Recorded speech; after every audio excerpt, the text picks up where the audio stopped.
ஒருவேளை யானை உங்களை துரத்திட்டு வந்துச்சுன்னா இந்த வீடியோல வர மாதிரி நீங்க நேரா ஓடாதீங்க. ஏன்னா யானையால அதிகபட்சம் 40 கிலோமீட்டர் வேகத்துல ஓட முடியும். அதனால நம்ம எவ்வளவுதான் ஓடினாலும் யானை நம்மள பின்னாடி துரத்திக்கிட்டே வரும். அதனால யானை உங்களை தாக்க வந்தாலும் அது உங்களை துரத்திட்டு வந்தாலும் அதுகிட்ட இருந்து ஓடி தப்பிச்சிட முடியும்னு நினைக்காதீங்க. சொல்லப்போனா அந்த நேரத்துல ரொம்பவே அமைதியா இருக்கணும். நம்ம எந்த அளவுக்கு அமைதியா இருக்குமோ அந்த அளவுக்கு யானைக்கு வந்து கோவம் வராது. நம்ம ஓட ஆரம்பிச்சோம்னா யானைக்கு ரொம்பவே கோவம் வரும். நம்மள துரத்திக்கிட்டு அது வேகமா வரும். ஆனா நம்மள நிறைய பேர் அந்த நேரத்துல கண்டிப்பா அமைதியா இருக்க மாட்டோம். கண்டிப்பா ஓட தான் நினைப்போம். அப்படி ஓடணும்ன்ற முடிவை நம்ம எடுத்துட்டோம்னா நம்ம கண்டிப்பா நேர்கோட்டில் ஓடவே கூடாது. எப்படி ஓடணும்னு பாத்தீங்கன்னா ஜிக்ஸாக தான் ஓடவே செய்யணும். இன்னும் யானை கிட்ட இருந்து நம்மள பாதுகாப்பா வச்சுக்கிறதுக்கு எப்படி ஓடணும்னு பாத்தீங்கன்னா மரங்களுக்கு இடையில ஓடுறது, அதுக்கப்புறமா நிறைய கற்கள் இருக்கக்கூடிய இடத்துல ஓடுறது, அதுக்கப்புறமா பள்ளம் இருக்கக்கூடிய இடத்துல எல்லாம் ஓடுறது ரொம்பவே சிறந்தது. யானை ரொம்பவே பெரிய உருவமா இருக்கிறதுனால அதனால டக்குன்னு இந்த மாதிரியான இடங்களுக்குள்ள அவ்வளவு சீக்கிரம் நுழைஞ்செல்லாம் ஓடி வந்துட முடியாது. ஓடணும்னு முடிவு எடுத்தீங்கன்னா இந்த மாதிரி ஓடுங்க. இந்த மாதிரி மரங்களுக்கு இடையில ஓடும்போது ஒரு சில பேர் ஒரு சில தப்பு பண்ணுவாங்க. அந்த மரத்து மேல ஏறுறது. அப்படி மரத்து மேல ஏறணும்னு முடிவு பண்ணிட்டீங்கன்னா அந்த யானையால கவிழ்க்க முடியாத ரொம்பவே பெரிய மரமா இருந்தா மட்டும் ஏறுங்க. சின்ன சின்ன மரத்து மேலாம் ஏறாதீங்க. ஏன்னா யானை ஈஸியா அந்த மரத்தை மண்ணோட மண்ணா ஆக்கிரும். மரத்துக்கே அந்த கதைனா நீங்க கொஞ்சம் என்ன ஆவீங்கன்னு யோசிச்சு பாருங்க. இந்த மாதிரி யானை தாக்கம் வந்தாலும் அதை நம்மள துரத்திட்டு வந்தாலும் நம்ம அந்த நேரத்தில் என்ன பண்ணக்கூடாதுன்னு பாத்தீங்கன்னா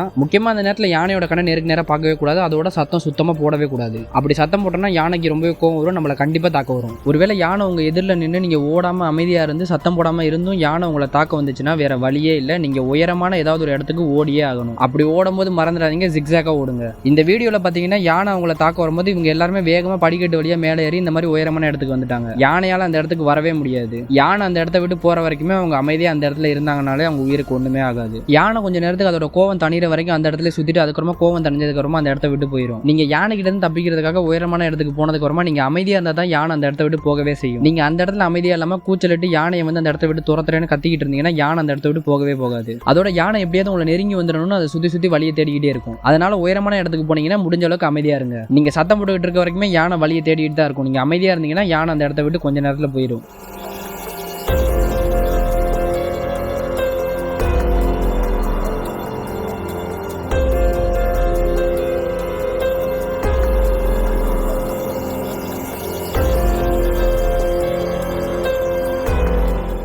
இப்போதைக்கு இயற்கையிலேயே ஒரு பலமான ஒரு நிலவிலங்குன்னா அது யானை தான். அதோட பலம் இந்த அளவுக்கு இருக்கும்.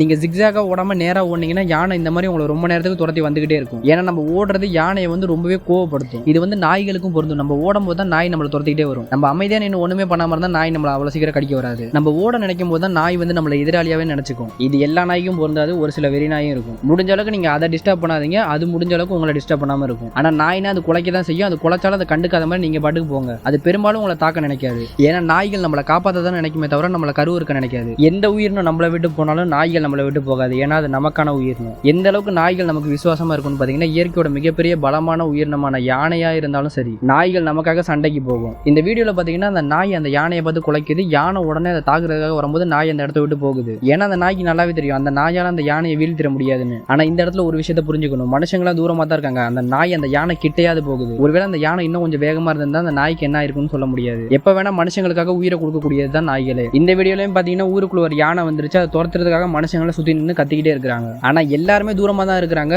ஒரே ஒரு நாய் மட்டும் தான் அந்த யானை கிட்ட வரைக்கும் போகுது. ஆனா அதுவும் ஓடிடுது. ஏன்னா நாய்க்கு நல்லாவே தெரியும் யானையை வீழ்த்த முடியாதுன்னு. ஆனா இருந்தாலும் பரவாயில்ல மனுஷங்க அந்த யானையை துரத்தணும்னு நினைக்கிறாங்க. மனுஷங்களுக்கு நம்ம உதவி செய்யணும்னு அந்த யானை கிட்ட வரைக்கும் அந்த நாய் போகுது. நாய்கள் அதோட உயிரை கொடுக்குற அளவுக்கு நமக்கு நன்றியா இருக்கு. நம்ம கொஞ்சமாவது அதுக்கு நன்றியா இருக்கணும். யானைகள் துரத்தும் போது எதுக்காக நேரா ஓடக்கூடாதுன்றதுக்கு ஒரு பெஸ்ட் எக்ஸாம்பிள் இந்த வீடியோ தான். இந்த வீடியோல பாத்தீங்கன்னா யானை அவங்கள துரத்திட்டு வருது. இவங்களும் பின்னாடி ரிவர்ஸ்ல போய்கிட்டே இருக்காங்க. யானையும் விடாம துரத்திக்கிட்டே இருக்கு. ஆனா ஒரு கட்டத்துக்கு மேல யானை வந்து அமைதியா அப்படியே போகுது. இவங்களும் சத்தம் போடாம அமைதியா இருந்ததுனால ஒண்ணுமே அந்த இடத்துல ஆகல. யானை அது பாட்டுக்கு போகுது.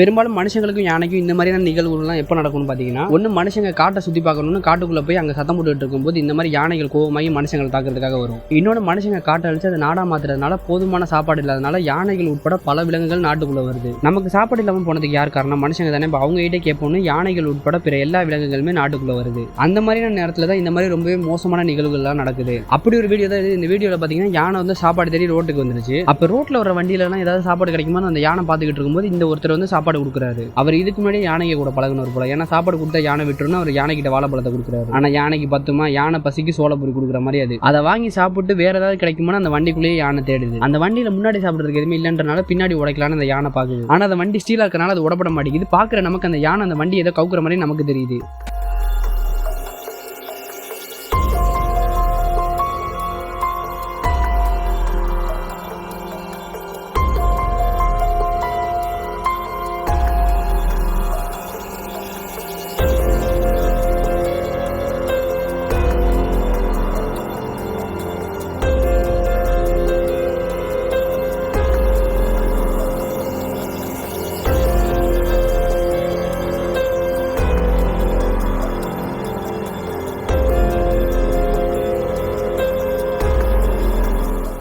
இந்த வீடியோவில் வர மாதிரி நீங்கள் நேராக ஓடிக்கிட்டே இருந்தீங்கன்னா யானை உங்களை கண்டிப்பாக துரத்திக்கிட்டே வரும். ஒரு கட்டத்துக்கு மேலே யானை உங்களை என்ன வேணா பண்ணுறதுக்கு அதிகப்படியான வாய்ப்புகள் இருக்குது. அப்படி தான் இந்த வீடியோவில் வரவர் ஓடிக்கிட்டே இருக்கும்போது கொஞ்சம் நேரத்தில் அவர் தடுக்கப்பட்டு கீழே விழுந்துடுறாரு. அந்த யானையை அவரை காலால் அடித்து அவரை ஏறி மிதிக்க பார்க்குது. ஆனால் எதிரில் வந்து ஒரு வண்டி ஆரன் அடிச்சதுனால அந்த யானை அந்த வண்டியை குறி வைக்குது. இதுதான் தப்பிக்கிறதுக்கான நேரம். அவரும் மரங்களுக்கு இடையில போயிடுறாரு. இதுதான் உண்மையிலே சரியான வழி. அவர் முதல்ல மரங்களுக்கு இடையில போயிருந்தா அந்த யானை அவரை கண்டிப்பாக விட்டுருக்கும்.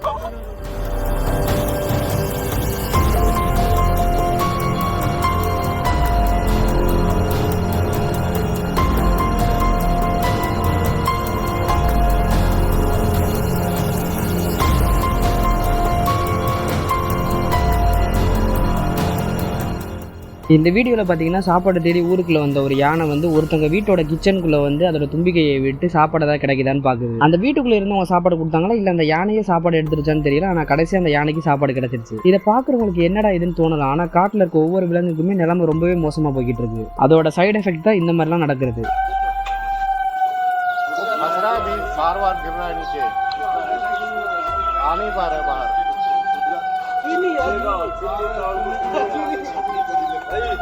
அந்த வீட்டில் சாப்பாடு எடுக்கிறதுக்கு அந்த ஒரு வழி இருந்துச்சு. ஆனால் இந்த யானைக்கு வந்து இந்த வீட்டுக்குள்ளே வர்றதுக்கு அந்த வழி பத்தலை. அதனால பக்கத்தில் தகர தானே இருக்குன்னு அந்த தகரத்தை உடச்சி அந்த யானை சாப்பாடு எடுக்கலான்னு பார்க்குது. அந்த வீட்டை சேர்ந்தவங்களும் அவங்களுக்கு எதுவுமே ஆயிடக்கூடாதுன்றனால நெருப்பை கொளுத்தி அந்த யானையை விரட்டுறாங்க. எப்படி ரோட்டில் இருக்க ஒவ்வொரு வண்டியையும் நிறுத்தி யானை சாப்பாடு வாங்குதோ அதே மாதிரி இந்த ஸ்கூட்டியை நிறுத்தி வாங்கலான்னு பார்க்குது. ஆனால் அந்த ஸ்கூட்டியை ஓட்டுறவர் ரொம்ப திறமையானவர் போல டக்குன்னு அந்த ஸ்கூட்டியை வளைச்சு அந்த யானைக்கு விபூதி அடிச்சுட்டு வேகமாக போயிடுறாரு. ஒரு விஷயத்த ஒருத்தங்க பண்ணுறாங்கன்னு நம்மளும் பண்ண வேண்டிய அவசியம் கிடையாது. அது அவங்களுக்கு வருது, அதனால அவங்க பண்ணுறாங்க. ஆனால் நமக்கு வருதா இல்லையான்றது நமக்கு தெரியாது. அவங்க அந்த விஷயத்தில் திறமையான இருந்தாங்கன்னா நம்ம கண்டிப்பா வேற ஒரு விஷயத்துல திறமையானவங்களா இருப்போம். நம்ம அதை தான் தேடி கண்டுபிடிக்கணுமே தவிர அவங்க செஞ்சதே திருப்பி செய்யக்கூடாது. இதெல்லாம் யாரா உன்கிட்ட கேட்டா யாரா நீ? இப்போ ஏன் இதெல்லாம் சொல்லிட்டு இருக்கேன்னு பாத்தீங்கன்னா, அது ஸ்கூட்டியா இருக்கிறதுனால அவர் அந்த ஸ்கூட்டியை வளர்த்து இந்த யானைக்கு விபூதி அடிச்சுட்டு வேகமா போயிடுறாரு. ஆனா அதே விஷயத்தை ஆட்டோல செஞ்சா கடைசியா இப்படிதான் ஆகும். ஆனா இந்த வீடியோல ஒரு விஷயத்த நல்லா கவனிச்சீங்கன்னா தெரியும், அந்த யானை ஒண்ணு அந்த ஆட்டோவை கவுக்கல, அவங்களே தான் கவுத்துட்டாங்க.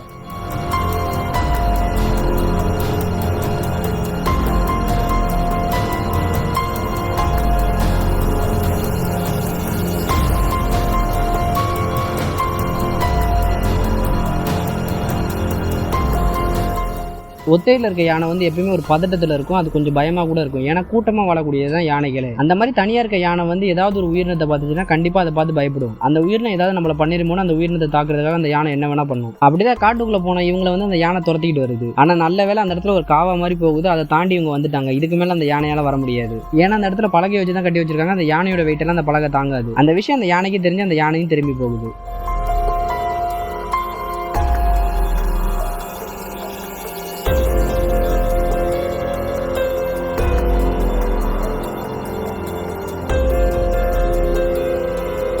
நானும் முதல்ல பார்க்கும்போது அந்த யானை சும்மா தான் ஓடி வருதுன்னு நினச்சிக்கிட்டு இருந்தேன். ஆனால் அதுக்கப்புறம் தான் தெரியுது அது மனுஷங்களை துரத்திக்கிட்டு ஓடி வருது.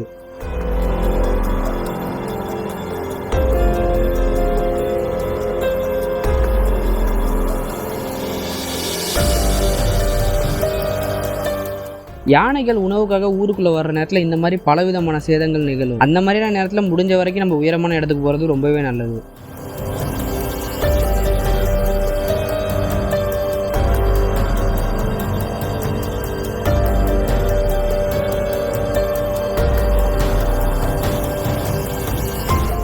சாப்பாடை தேடிக்கிட்டு இருந்த அந்த யானை இந்த வண்டியை நிறுத்திடுச்சு. அந்த வண்டியில் இருக்க சாப்பாடை எடுக்கலான்னு அந்த கயிறுலாம் பிடிச்சி அறுத்து எடுத்துக்கிட்டு இருக்கு. கொஞ்ச நேரத்தில் அந்த வண்டி மேலே இருந்த அந்த துணியும் கீழே எடுத்து போட்டுட்டு அந்த மூட்டையெல்லாம் கீழே போட்டு நசுக்குது.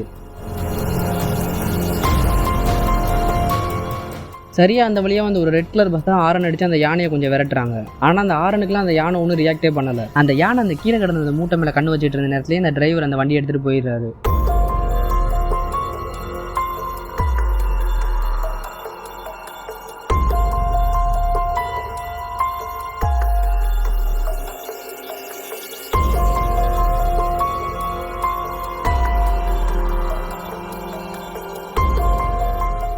ஆனால் உண்மையிலேயே படத்தில் கூட இந்த மாதிரியான ஒரு மாசினை பார்க்க மாட்டீங்க. ஏன்னா அந்த மலைக்கும் அந்த யானை வந்து நிற்கிற போஸும் அந்த மாதிரி இருக்குது. எப்படி ரோட்டில் வர வண்டியெல்லாம் அந்த யானை நிறுத்துதோ அதே மாதிரி இந்த வண்டியை நிறுத்தி அதுக்கான சாப்பாடு அதை தேடிக்கிட்டு இருக்கு. சாப்பாடு எடுக்கலான்னு பின்னாடி வந்து அந்த மூட்டையெல்லாம் அந்த யானை கீழே தள்ளுது. ஆனால் அந்த நேரத்தில் அந்த வண்டியை கவுற மாதிரி ஆகுது.